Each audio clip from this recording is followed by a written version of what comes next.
दोस्तों, एज्यूम करो कि आप मॉर्निंग में घर से निकलते हो और आपका ऑफिस 10 से 12 किलोमीटर दूर है, लेकिन वहां पहुंचने में आपको 1.5 घंटा लग जाता है। सड़कें टूटी हुई है, हवा में धूल और धुआं भरा हुआ है और उसी वक्त अगर अचानक से बारिश आ जाए तो फिर सड़कों पर पानी भर जाता है। लोगों के बाइक्स और कार पानी में डूब जाएंगे और पानी घुसने की वजह से खराब होकर वहीं रुक जाते हैं और अब पैदल जाना पड़ेगा क्योंकि ऐसे में कंप्लीट जाम हो जाता है।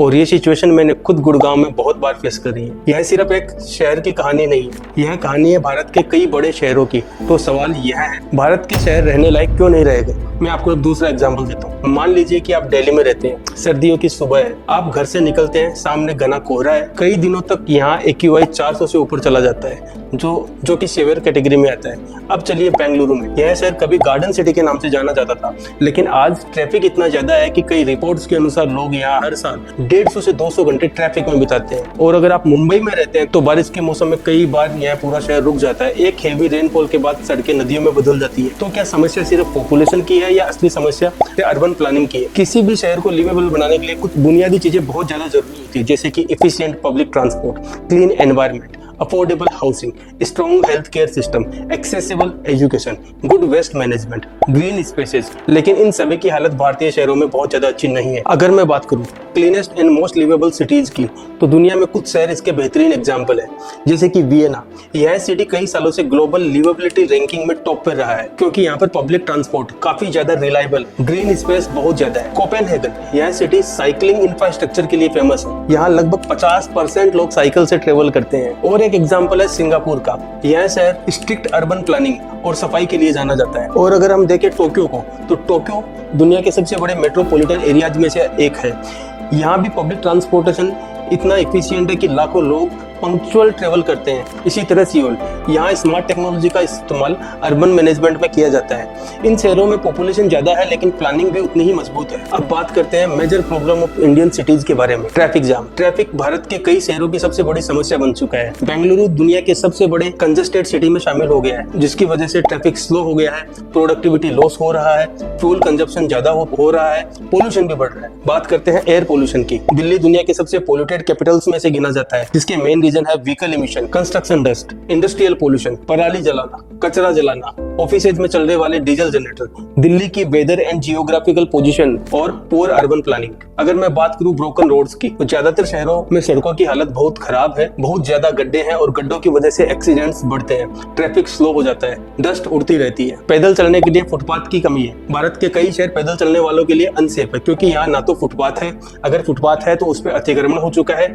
या फिर वो डैमेज हो चुके हैं या फिर है ही नहीं। अब बात करते हैं गार्बेज मैनेजमेंट की। भारत के शहर हर दिन लाखों टन कचरा जनरेट करते हैं। एग्जाम्पल के लिए मुंबई रोजाना लगभग 7000 टन कचरा पैदा करता है। वहीं पे दिल्ली NCR के अंदर कचरे के बड़े बड़े पहाड़ बन चुके हैं, लेकिन वेस्ट सेग्रेगेशन अभी भी लिमिटेड है। Drainage failure. हर साल मानसून में कई शहरों में फ्लडिंग होती है। चेन्नई, मुंबई में हेवी रेन के बाद सेवियर फ्लडिंग देखी जाती है। मुंबई दुनिया के सबसे एक्सपेंसिव हाउसिंग मार्केट में से एक है। कई मिडिल क्लास फैमिलीज के लिए यहाँ पर घर खरीदना लगभग इम्पॉसिबल है। और सिर्फ मुंबई ही नहीं, इंडिया के बाकी बड़े सिटीज में भी अब घर खरीदना बहुत मुश्किल हो गया है। अगर बात की जाए हेल्थ केयर कॉस्ट की, तो प्राइवेट हॉस्पिटल में इलाज का खर्च बहुत ज्यादा है। मेडिकल इमरजेंसी कई परिवारों के लिए फाइनेंशियल बर्डन बन जाती है। और अगर बात की जाए एजुकेशन इनइक्वालिटी की, तो बड़े शहरों में प्राइवेट स्कूल्स की फीस बहुत ज्यादा होती है, जिससे एजुकेशन इनइक्वालिटी बढ़ती है। जिन लोगों के पास पैसा ज्यादा होता है वो उनके बच्चे तो अच्छे स्कूल्स में पढ़ लेते हैं, लेकिन मिडिल क्लास और गरीब लोगों को इन स्कूल्स की फीस देने में बहुत ज्यादा प्रॉब्लम फेस करनी पड़ती है, जिससे कि इन लोगों को मजबूरन अपने बच्चों को गवर्नमेंट स्कूल्स में भेजना पड़ता है, जिनकी हालत पहले से ही बहुत ज्यादा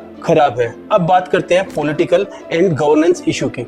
सवाल है कि इन समस्याओं को ठीक करना इतना मुश्किल क्यों हो जाता है? तो जवाब है, कुछ स्ट्रक्चरल इश्यूज हैं, जैसे कि फ्रेगमेंटेड अर्बन गवर्नेंस, यानी जब किसी शहर की प्लानिंग एक साथ कोऑर्डिनेटेड तरीके से नहीं होती बल्कि अलग अलग डिपार्टमेंट्स या एजेंसीज अपने हिसाब से काम करते हैं, तो उसे फ्रेगमेंटेड अर्बन प्लानिंग कहते हैं। एग्जाम्पल के लिए एक एजेंसी सड़क बनाती है, दूसरी एजेंसी बाद में उसी सड़क को खोद देती है पाइपलाइन या केबल बिछाने के लिए। ड्रेनेज सिस्टम अलग प्लानिंग से बनता है, ट्रांसपोर्ट प्लानिंग अलग होती है, यानी कोई सेंट्रल कोऑर्डिनेशन सिस्टम नहीं होता है, और जिसका रिजल्ट होता है हेवी ट्रैफिक, बार बार सड़कों का टूटना, फ्लडिंग की प्रॉब्लम और रिसोर्सेज की बर्बादी। दूसरा सबसे बड़ी प्रॉब्लम प्रॉब्लम है करप्शन की। करप्शन सिर्फ पैसे की चोरी नहीं है, यह सीधे सीधे हमारे शहरों की जिंदगी खराब करता है। सोचिए, एक सड़क बनती है लेकिन घटिया मटेरियल इस्तेमाल होता है, कुछ महीनों में ही टूट जाती है। एक ड्रेनेज प्रोजेक्ट पास होता है लेकिन पैसे खा लिए जाते हैं और बारिश आते ही पूरा शहर डूब जाता है। इलीगल कंस्ट्रक्शन को पैसा लेकर अप्रूव किया जाता है, जिससे रोड्स नैरो हो जाते हैं और ट्रैफिक हमेशा के लिए जाम हो जाते हैं। हॉस्पिटल महंगे हो जाते हैं, स्कूल्स इनएक्सेसिबल हो जाते हैं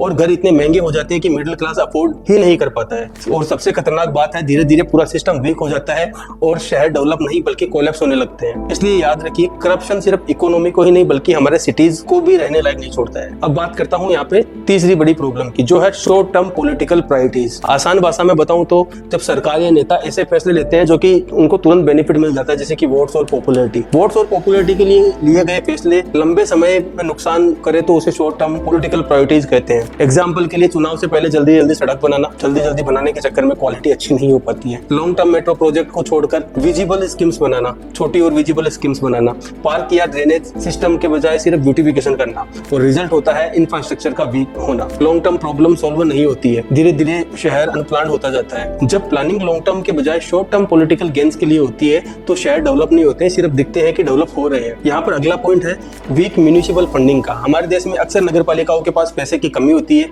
जब शहर चलाने वाली लोकल बॉडीज जैसे कि नगर निगम के पास पर्याप्त पैसा नहीं होता है तो फंडिंग सही से नहीं मिलती है, तो फिर लोकल बॉडीज कभी भी अपने पूरे पोटेंशियल से काम नहीं कर पाती है। एग्जाम्पल के लिए, कचरा उठाने के लिए बजट की कमी है, सड़क रिपेयर करने के लिए पैसे नहीं होते, ड्रेनेज सिस्टम अपग्रेड नहीं हो पाता है, पब्लिक टॉयलेट या पार्क मेंटेन नहीं हो पाता है। और ये क्यों होता है, उसके कुछ रीजंस है, जैसे कि प्रॉपर्टी टैक्स कलेक्शन का कम होना या इनएफिशिएंट होना, स्टेट या सेंट्रल गवर्नमेंट पर ज्यादा डिपेंडेंसी होना, फंड्स का मिसयूज होना और करप्शन, प्लानिंग और रेवेन्यू सिस्टम का वीक होना। और उसका रिजल्ट है खराब सड़कें, गंदगी और गार्बेज की problem, flooding issues, poor public services. Short में बताऊं तो वीक म्यूनिसिपल फंडिंग का मतलब है जब शहर चलाने वाली एजेंसीज के पास जरूरी काम के लिए ही पर्याप्त पैसा नहीं हो तो डेवलपमेंट कैसे होगा। आपको क्या लगता है असली प्रॉब्लम्स क्या है? अगर बात की जाए रूट कॉज की तो असल समस्या केवल इंफ्रास्ट्रक्चर की नहीं है, असली समस्या है लॉन्ग टर्म अर्बन प्लानिंग की, रैपिड पॉपुलेशन ग्रोथ और पॉलिसी इंप्लीमेंटेशन गैप्स। जब प्लानिंग पॉपुलेशन ग्रोथ के साथ तालमेल नहीं पकड़ती है तो शहर धीरे धीरे डिसफंक्शनल होने लगते हैं। और अगर मैं फ्यूचर रिस्क के बारे में बताऊं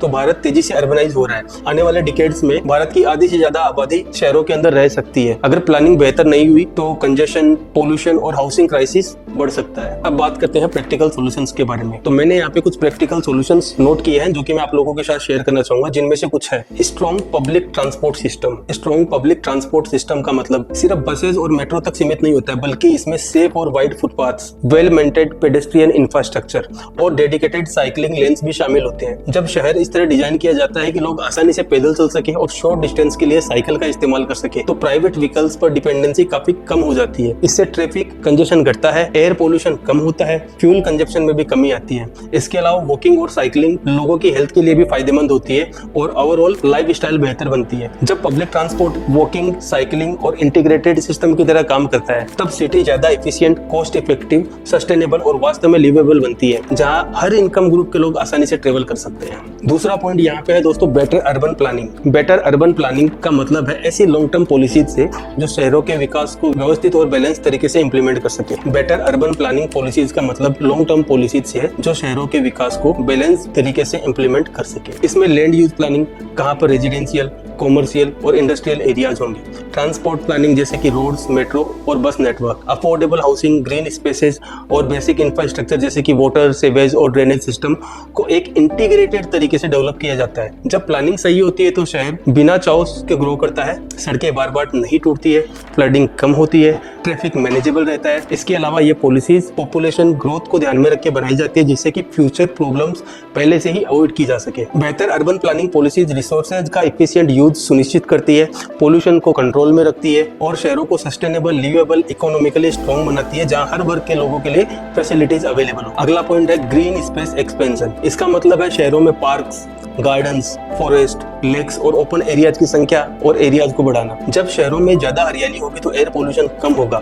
टेम्परेचर कंट्रोल में रहेगा और लोगों को क्लीन एनवायरनमेंट भी मिलेगा। यह सिर्फ क्लीन एनवायरनमेंट के लिए ही नहीं बल्कि लोगों की फिजिकल और मेंटल हेल्थ के लिए भी बहुत जरूरी है, क्योंकि पार्क और ओपन स्पेस रिलैक्सेशन और एक्सरसाइज के लिए जगह देते हैं। इसके अलावा green space urban heat island effect को कम करते हैं और बारिश के पानी को एब्जॉर्ब करके फ्लडिंग की समस्या को भी कम करते हैं। इसलिए ग्रीन स्पेस का एक्सपेंशन शहरों को ज्यादा सस्टेनेबल, हेल्थी और लिवेबल बनाता है। अगला पॉइंट है है efficient waste management. Efficient waste management का मतलब है कचरे को सही तरीके से कलेक्ट करना, अलग अलग सेग्रीगेट करना, प्रोसेस और सेफली डिस्पोज या रिसाइकल करना। इसमें घर घर से टाइमली गार्बेज कलेक्शन, वेट और ड्राई वेस्ट को अलग करना, recycling system, proper disposal facilities शामिल होते हैं। जब वेस्ट मैनेजमेंट इफिशिएंट होता है तो सड़कों पर कचरा नहीं दिखता है, बदबू और बीमारियां कम होती है और एनवायरनमेंट भी सेफ रहता है। इसके अलावा रिसाइकलेबल वेस्ट को रीयूज करके रिसोर्सेज की बचत होती है और लैंडफिल्स पर प्रेशर कम होता है। इस तरह एफिशिएंट वेस्ट मैनेजमेंट शहरों को साफ, स्वस्थ और ज्यादा लिवेबल बनाता है। अगला पॉइंट है ड्रेनेज इंफ्रास्ट्रक्चर मॉडर्नाइजेशन।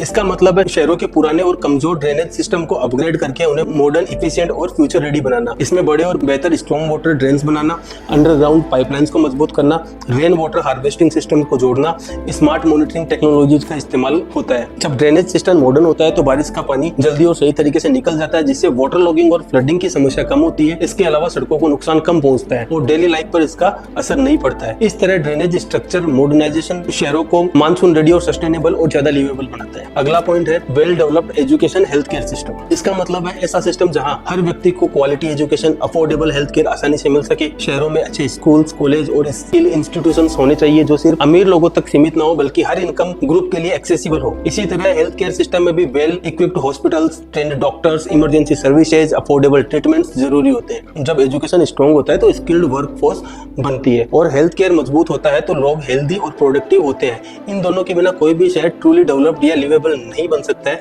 क्योंकि ये डायरेक्टली लोगों की क्वालिटी ऑफ लाइफ को डिफाइन करता है। और लास्ट में बात करते हैं सबसे मेन पॉइंट, यानी कि ट्रांसपेरेंट गवर्नेंस, यानी ऐसा प्रशासन जहां पे गवर्नमेंट पॉलिसीज और फंड यूजेज पूरी तरह ट्रांसपेरेंट, ओपन और अकाउंटेबल हो। इसमें यह सुनिश्चित किया जाता है कि जनता को पता हो कि उनका पैसा कहाँ पे खर्च हो रहा है, प्रोजेक्ट कैसे अप्रूव हो रहे हैं, कौन जिम्मेदार है। जब गवर्नेंस ट्रांसपेरेंट होता है तो करप्शन कम होता है, पब्लिक ट्रस्ट बढ़ता है और प्रोजेक्ट समय पर और सही क्वालिटी के साथ में पूरे होते हैं। इसके लिए digital system, public data access, audits और सिटीजन पार्टिसिपेशन जैसे टूल का इस्तेमाल किया जाता है। इस तरह ट्रांसपेरेंट गवर्नेंस शहरों को ज्यादा इफिशिएंट, फेयर और वास्तव में लिवेबल बनाता है। इन रिफॉर्म से सिटीज अधिक सस्टेनेबल बन सकती है। और अब बात करेंगे कंक्लूजन के बारे में। तो दोस्तों, कंक्लूजन ये है कि भारत के शहर तेजी से बढ़ रहे हैं, लेकिन असली सवाल यह है कि हमारे शहर सिर्फ बड़े बनेंगे या सच में रहने लायक भी बनेंगे। आने वाले दशकों में भारत का भविष्य काफी हद तक उसके शहरों की क्वालिटी पर डिपेंड करेगा। शहर अपने आप में बेहतर नहीं बनते हैं, इन्हें बेहतर बनाना पड़ता है। और ये बदलाव सिर्फ सरकार नहीं लाएगी, ये बदलाव तब आता है जब लोग जागरूक होते हैं। अगर आपको लगता है कि हमारे शहरों को बेहतर होना चाहिए तो इस वीडियो को सिर्फ देखकर मत छोड़िए, इसे ज्यादा से ज्यादा लोगों तक शेयर कीजिए,